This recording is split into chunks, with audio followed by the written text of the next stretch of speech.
Toba टेक्सिंग आजकल के जदीद दौर में जहां जमाना बदलता जा रहा है, वहीं खाने पीने की पुरानी रवायत भी बदलती जा रही है। अब लोग घर के बने हुए सादा खानों की बजाय बाजार के बने हुए खाने ज्यादा शौक से खाते हैं। एक अंदाजे के मुताबिक शहर में 2000 के लगभग फास्ट फूड, शवारमा बेचने वाले स्टॉल्स और दुकानें हैं, जिन पर शाम होते ही ग्राहकों का रश लग जाता है। शहरियों का कहना है कि फास्ट फूड और शवारमा बेचने वाले अक्सर दुकानदार नाकस गोश्त का इस्तेमाल करते हैं। हाल में जितने भी होटल्स वगैरह बने हुए तो इतनी डस्ट होती है वहाँ पे, वो खानों के ऊपर पड़ती है। वो सब्जी कोई बना रहा है, कोई टिक्के बना रहा है। ये जो महकमा फूड वाले वो सोए हुए हैं।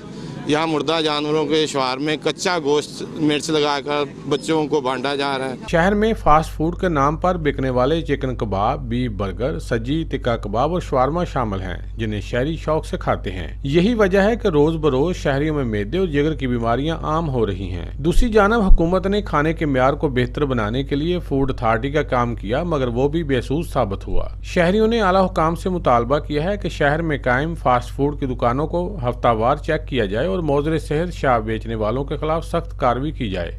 कैमरामैन शीद अंजम के साथ सुल्तान महमूद, टोबा टेक्सिंग।